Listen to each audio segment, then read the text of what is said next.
नमस्कार, आपका अखबार के YouTube चैनल पर आपका स्वागत है। मैं हूं प्रदीप सिंह। 4 राजनीतिक दल ऐसे हैं जिनका अस्तित्व दांव पर है 2024 के चुनाव तक, कि उसके बाद वो रहेंगे या नहीं रहेंगे। जब ये बात मैं कह रहा हूं, मेरा मानना है कि राजनीतिक दल अमीबा की तरह होते हैं जो कभी मरता नहीं है, उसका विखंडन होता रहता है, वो टूटकर फिर से जीवित हो जाता है। उसी तरह से राजनीतिक दल होते हैं, लेकिन फ़र्क ये होता है, राजनीतिक दल के जीवित होने का प्रमाण होता है चुनावों में उसकी जीत।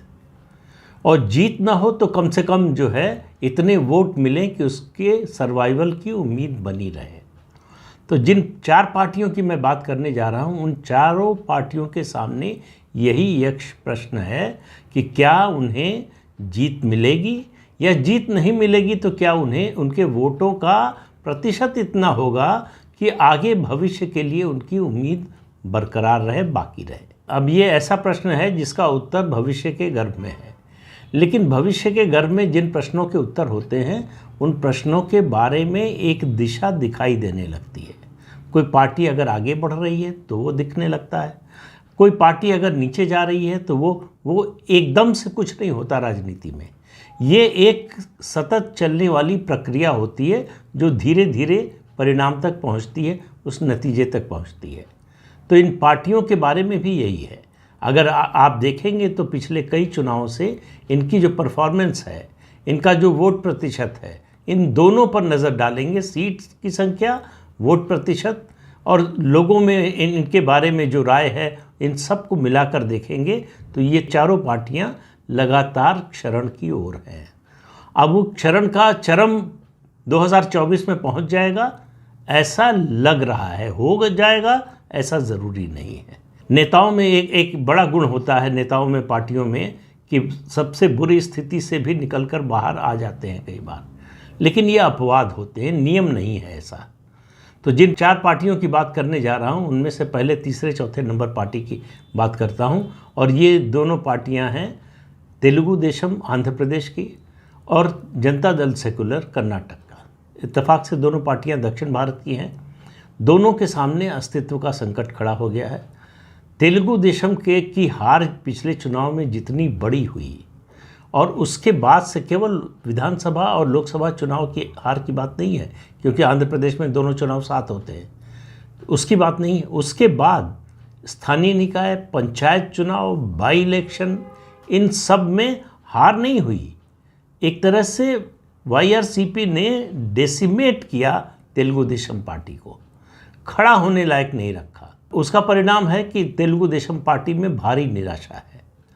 अगर 2024 के चुनाव के नतीजे 2019 के चुनाव से मिलते जुलते हुए, तो फिर चंद्रबाबू नायडू के लिए अपनी पार्टी को बचा कर रखना, उसका सर्वाइवल बनाए रखना उनके लिए बहुत ही कठिन हो जाएगा। मेरा तो मानना है कि लगभग असंभव जैसा हो जाएगा। फिर उनको कुछ और सोचना पड़ेगा। उनकी पार्टी जो है आंध्र प्रदेश की प्रमुख पार्टियों में उसकी गिनती नहीं रह जाएगी, इतना तय लगता है, अगर रिज़ल्ट ऐसे आते हैं जिनकी संभावना ज़्यादा लग रही है, या कहें आशंका ज़्यादा लग रही है। तो चंद्रबाबू नायडू की पार्टी को 2014 में भी संकट था, लेकिन उस संकट से उबारा प्रधानमंत्री पद के उम्मीदवार उस समय नरेंद्र मोदी ने। उनका साथ नहीं मिला होता तो शायद 2014 में ही जगन मोहन रेड्डी की सरकार बन जाती। शायद इतने प्रचंड बहुमत से न बनती, लेकिन साधारण बहुमत मिल सकता था। तो इसलिए तेलुगु देशम पार्टी का क्षरण आप देखेंगे तो वो क्रमशः है, ऐसा नहीं है कि अचानक ये स्थिति आ गई है। तो उससे उबरना भी अगर होगा, मान लीजिए कि उबरती भी है पार्टी, तो बहुत लंबा समय लगेगा। गिरने में कम समय लगता है, उठने में ज़्यादा समय लगता है। विनाश में कम समय लगता है, निर्माण में ज़्यादा समय लगता है। तो इसलिए जो है तेलुगु देशम पार्टी का मुझे लगता है कि पूरा भविष्य दांव पर है 2024 के चुनाव के लिए। दूसरी पार्टी, उसके अलावा जेडीएस की बात की मैंने, जनता दल सेकुलर का भी हाल वही है। जनता दल सेकुलर में जब टूट हुई, पहले जनता दल से निकलकर जनता दल सेकुलर बना, फिर जब उसमें टूट हुई और सिद्धारमैया गए, वो एक ऐसा मोड़ था जब जनता दल सेकुलर जो है मुख्य धारा की पार्टी से एक साइड लाइन की पार्टी हो गई कि कुछ क्षेत्रों तक प्रभाव रह गया और कुछ क्षेत्रों में कुछ सीटें जीतकर वो जो है अपना सर्वाइवल, और चूंकि कर्नाटक की राजनीति में अस्थिरता आ गई थी, किसी पार्टी को बहुमत नहीं मिल रहा था। 1994 के बाद 2013 में सरकार बनी थी सिद्धारमैया की पूर्ण बहुमत से। इसके अलावा 1994 के बाद जितने चुनाव हुए सब में जो है वो स्प्लिट वर्डिक्ट आई, किसी को बहुमत नहीं मिला। अब जाके फिर से एक बार कांग्रेस और सिद्धारमैया को बहुमत मिला है। और इस चुनाव में अभी जो संपन्न हुआ है कर्नाटक विधानसभा का चुनाव, उससे पहले 2019 में लोकसभा का चुनाव, दोनों को देखिए। लोकसभा चुनाव में जेडीएस का सफाया हो गया उसके गढ़ से, जो देवगौड़ा परिवार का गढ़ माना जाता था, चाहे वो हासन हो, चाहे मंड्या हो, सब जगह से, चाहे रामनगर हो, चाहे मैसूरू हो, सब जगह से जेडीएस का सफाया हो गया। तो ये लगा कि लोकसभा का चुनाव है, प्रधानमंत्री की अपील ज़्यादा होती है, बीजेपी पिछले 4 चुनावों से जो है लोकसभा में अच्छा करती आ रही है, तो इसकी वजह से होगा। लेकिन विधानसभा चुनाव ने कन्फर्म किया कि नहीं, वो गिरावट तात्कालिक नहीं थी, वो गिरावट लगातार जारी है और विधानसभा चुनाव में स्थिति और ख़राब हो गई। तो अब जेडीएस के सामने सर्वाइवल का एक ही तरीका है कि किसी के साथ गठबंधन करे। अकेले लड़कर जेडीएस कोई सीट नहीं जीत पाएगी। लोकसभा में तो कम से कम कोई सवाल नहीं है जीतने का, विधानसभा में भी जो स्थिति बन गई है अगले चुनाव आते आते उससे और ज़्यादा खराब होगी। देखिए, इन छोटी पार्टियों के साथ समस्या क्या होती है, जब ये सत्ता में नहीं होती हैं, सत्ता में भागीदार नहीं बनती हैं, तब इनके पास सबसे बड़ी समस्या संसाधन की आती है। पार्टी चलाएं कैसे, पार्टी का संगठन कैसे चलाएं, पार्टी में लोगों को जोड़ें कैसे। अगर लोगों को जोड़ रहे हैं, पार्टी दफ्तर बनेगा, पार्टी का खर्च होगा, कार्यकर्ता का खर्च होगा, नेता और कार्यकर्ता दौरा करेंगे उसका खर्च होगा, सभाएं होंगी उसका खर्च होगा। इस सब की समस्या हो जाती है, इसलिए पार्टी और नीचे चली जाती है। तो इसलिए ये जो छोटी पार्टियां हैं, इनका कोई सिद्धांत नहीं होता। इनको लगता है कि अगर सर्वाइवल हमारा होना है, अगर हमको बचना है, अगर हमको प्रासंगिक बने रहना है, तो किसी भी तरह से जोड़ तोड़ जैसे भी हो सत्ता में रहो। कौन किसके साथ जा रहे हैं इससे कोई मतलब नहीं। तो जेडीएस और भारतीय जनता पार्टी का अलायंस अगर 2024 में हो जाए तो कोई आश्चर्य की बात नहीं होगी। दोनों के लिए विन विन सिचुएशन है, दोनों के लिए फ़ायदेमंद है। अब ये होगा कि नहीं ये तो पता नहीं, लेकिन अगर जेडीएस को सरवाइव करना है तो उसके लिए एक ही विकल्प है। अब आते हैं तीसरी पार्टी पर। तीसरी पार्टी है बिहार की जनता दल यूनाइटेड। नीतीश कुमार की लोकप्रियता और उनकी पार्टी का जनाधार लगातार घट रहा है। गठबंधन के सहारे वो प्रासंगिक बने हुए, कभी बीजेपी से कर लेते हैं तो फिर कभी आरजेडी के साथ चले जाते हैं, तो कभी आरजेडी का सहारा मिलता है इसलिए पार्टी थोड़ा बढ़ जाती है, बीजेपी का सहारा मिलता है इसलिए पार्टी आगे बढ़ जाती है। 2010 पीक था नीतीश कुमार की राजनीति का। वहाँ से जो आप गिरावट देखेंगे तो उसका ग्राफ एकदम कंटिन्यूअस है, सतत चलता है, ऐसे नीचे आती है ग्राफ की लाइन, उसमें कहीं इधर ऊपर नीचे नहीं होता है, लगातार नीचे जाने की प्रक्रिया जो है वो नज़र आती है।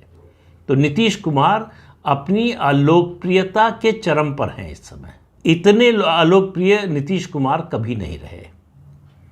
तो इसलिए जो है, और उनकी पार्टी का जनाधार उसका लगातार क्षरण हो रहा है, और उनकी पार्टी से का जो कोर वोट है अति पिछड़ा, वो धीरे धीरे खिसक रहा है और खिसकेगा बड़ी तेज़ी से लोकसभा चुनाव और उसके बाद सबसे ज़्यादा विधानसभा चुनाव के समय भारतीय जनता पार्टी की ओर, क्योंकि वो ऐसा वोट है जिसको आरजेडी के साथ रहने में दिक्कत होती है और उसको मालूम है कि अब नीतीश कुमार उसको प्रोटेक्ट करने की स्थिति में नहीं रह गए हैं, इसलिए उस गठबंधन से पहली बार भी 2017 में भागे थे नीतीश कुमार, इसी वजह से कि उनका वोटर जो है असहज हो रहा था और अब उनके पास भागने का भी कोई रास्ता नहीं है। तो इसलिए 2024 और 2025 ये 2 साल हैं जो जनता दल यूनाइटेड का भविष्य तय करेंगे, राजनीतिक भविष्य। नीतीश कुमार का भविष्य तो तय है जब तक मुख्यमंत्री हैं, यानी अधिकतम 2025 नवंबर तक, जब तक मुख्यमंत्री हैं तब तक उनका ये जो नकली भौकाल बना हुआ है ये बना रहेगा। जिस दिन पद से हटेंगे नीतीश कुमार 0 हो जाएंगे। फिर उनका देश की राजनीति छोड़ दीजिए, बिहार की राजनीति में भी कोई नाम लेवा नहीं बचेगा। चौथी पार्टी जो है वो थोड़ा सा बड़ा ट्रिकी मामला है, बड़ा विचित्र मामला है, और वो है बहुजन समाज पार्टी उत्तर प्रदेश की, मुख्यतः उत्तर प्रदेश की है। मायावती उसकी नेता है। कभी कांशीराम हुआ करते थे। कांशीराम के ही आंदोलन के कारण ये पार्टी आंदोलन से निकल कर आई। 2007 में बहुजन समाज पार्टी को स्पष्ट बहुमत मिला अकेले, ये पहली और आखिरी बार।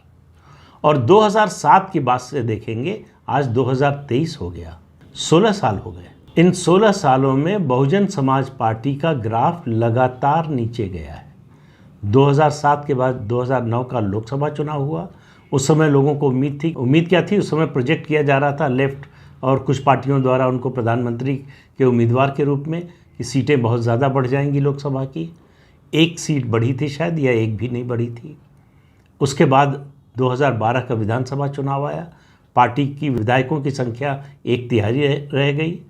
उसके बाद 2014 का लोकसभा चुनाव आया, लोकसभा सदस्यों की संख्या 0 हो गई। फिर 2017 का विधानसभा चुनाव आया, विधानसभा सदस्यों की संख्या सिंगल डिजिट में आ गई। उसके बाद जो है 2022 का चुनाव देख चुके हैं आप। उससे पहले 2019 में उनको 10 सीटें मिल गई, इसलिए कि सपा से गठबंधन था और मुस्लिम वोट उनको मिल गया। सिर्फ इसलिए जो है 10 सीटें आ गई लोकसभा की। लेकिन 2022 में 13% से कम वोट और 1 सीट विधानसभा की, 403 में से 1 सीट। तो इससे अंदाज़ा लगाइए कि मायावती, उनकी पार्टी का राजनीतिक ग्राफ कितना तेज़ी से गिरा है। अब उनके पास कुल ले देकर जो 12.5% जाटव वोट हैं वही बचे हैं। उसके अलावा जो उसमें से उनको 8, 10, 11% वोट मिलता है, बाकी जो कैंडिडेट की जाति और कुछ और फैक्टर्स की वजह से मिल जाता है वोट, जो 12-13% तक पहुंचाता है। तो मायावती के लिए अब अस्तित्व का संकट है। करें क्या? समाजवादी पार्टी के साथ किसी हालत में जाना नहीं है। समाजवादी पार्टी से 2019 में समझौता करके देख चुकी हैं। उसके बाद से वो लगातार समाजवादी पार्टी और अखिलेश यादव पर हमलावर हैं, लेकिन भारतीय जनता पार्टी के प्रति नरम है। अब इसका संकेत क्या है? एक संकेत तो ये है कि उनको केंद्र में जो भी सरकार है उसका समर्थन या उसका सहारा या उसकी मदद चाहिए कि उनकी समस्या और ज़्यादा न बढ़े। दूसरा, ऐसे मामलों में माना जाता है कि ये राजनीतिक संदेश है, लेकिन मुश्किल ये है कि भारतीय जनता पार्टी उनको लेना भी चाहे तो ले नहीं सकती। मायावती का अपना कद इतना बड़ा हो गया है कि उनको एडजस्ट करना उत्तर प्रदेश की राजनीति में तो संभव नहीं है। राष्ट्रीय राजनीति के लिए किसी भूमिका के लिए अगर वो तैयार हो जाती हैं तो शायद कोई बात बन सकती है। उत्तर प्रदेश में लोकसभा चुनाव में भारतीय जनता पार्टी को किसी की ज़रूरत नहीं है। जो उसके साथी हैं, मुझे लगता है ओम प्रकाश राजभर से समझौता होगा, उसके अलावा जो पुराने साथी हैं वही रहेंगे, उसके अलावा किसी से समझौता नहीं होने वाला है। और बीजेपी का जो लक्ष्य है 75 से ज़्यादा सीटें जीतने का, वो बहुत मुश्किल नज़र नहीं आ रहा है। तो फिर सवाल ये है कि मायावती का क्या होगा? मायावती बीजेपी और कांग्रेस के बाद मायावती की पार्टी बहुजन समाज पार्टी एकमात्र पार्टी है जिसका अपने प्रभाव वाले राज्य से बाहर भी वोट है। बहुत कम है, 2% से लेकर 5-6% तक उनका वोट है अलग अलग राज्यों में। आप हरियाणा, पंजाब, राजस्थान, महाराष्ट्र, मध्य प्रदेश, छत्तीसगढ़, इस तरह से कई राज्यों में देखेंगे तो उनका थोड़ा थोड़ा, दिल्ली में भी था, अभी आम आदमी पार्टी आने के बाद जो है वो साफ़ हो गया। इस तरह से कम 7-8 राज्य ऐसे हैं जहां मायावती के पास कुछ वोट है। उन वोटों के आधार पर वो सीटें नहीं जीत सकती। राजस्थान में हालांकि 6 सीटें जीती थी। इसी तरह से मध्य प्रदेश में एक बार 13 सीटें जीत गई थी। पंजाब में भी कुछ सीटें जीत गई थी। और बिहार में कोई बड़ा दलित नेता नहीं है। मायावती अगर बीजेपी के साथ आती हैं तो बीजेपी के लिए ये बहुत बड़ा प्लस होगा, बहुत बड़ा सहारा होगा, खासतौर से बिहार में और दूसरे राज्यों में भी जहां बसपा का प्रभाव है या जहां दलितों के मन में बीजेपी के प्रति थोड़ा सॉफ्ट कॉर्नर है। मायावती को मालूम है कि उत्तर प्रदेश में उनका वोटर समाजवादी पार्टी के साथ नहीं जा सकता। अगर उनका समझौता हो सकता है तो सिर्फ भारतीय जनता पार्टी से। कांग्रेस के बारे में वो जानती हैं, कांग्रेस के साथ गई तो कांग्रेस उनका जो बचा कुछ आधार है वो भी खा जाएगी। तो इसलिए कांग्रेस के साथ जाने का सवाल नहीं, कांग्रेस के प्रति इसीलिए हमेशा वो हमलावर रहती हैं। आखिर में सवाल ये है कि क्या अपनी पार्टी को बचाने के लिए, उसको जीवित रखने के लिए वो घटी दरों पर भाजपा के साथ जाने का कदम उठाएंगी, और क्या भारतीय जनता पार्टी इसके लिए तैयार है? क्योंकि मायावती अब भारतीय जनता पार्टी के लिए कोई खतरा नहीं है, जो पहले हुआ करती थी उत्तर प्रदेश में। उनके आने से भाजपा में दलित वोटों का रुझान भाजपा के प्रति बढ़ सकता है। भारतीय जनता पार्टी को ऑल इंडिया लेवल पर फ़ायदा होगा, कर्नाटक में भी वोट दिला सकती हैं 1-2%। लेकिन सवाल यही है कि उनके पास जो वोट है वो जब तक किसी से मिलता नहीं तब तक बड़ी ताकत बनता नहीं, और बीजेपी को ऐसी एक एडिशनल ताकत की ज़रूरत है। बीजेपी को एनडीए के एक्सपेंशन के लिए ऐसे लोगों की ज़रूरत है। लेकिन राजनीतिक फैसले बहुत से और कारणों से लिए जाते हैं, तो बीजेपी की रणनीति में मायावती का साथ आना फिट बैठेगा कि नहीं, ये कहना मुश्किल है। ये तो बीजेपी के लोग ही बता सकते हैं। लेकिन इस बारे में जो कुछ होना है, इन सब मुद्दों पर फैसला अगले 2-3 महीनों में होना है। ज़्यादा समय नहीं लगना है, क्योंकि लोकसभा चुनाव धीरे धीरे नज़दीक आता जा रहा है, और उससे पहले बीजेपी को अपनी जो रणनीति है उसके कील कांटे दुरुस्त करने पड़ेंगे। तो इस अंक में इतना ही। अगले अंक में फिर मिलेंगे किसी नए मुद्दे के साथ। तब तक के लिए अनुमति दीजिए। आपसे अनुरोध है कि चैनल देखिए, शेयर कीजिए, लाइक कीजिए और सब्सक्राइब ज़रूर कीजिए। नमस्कार।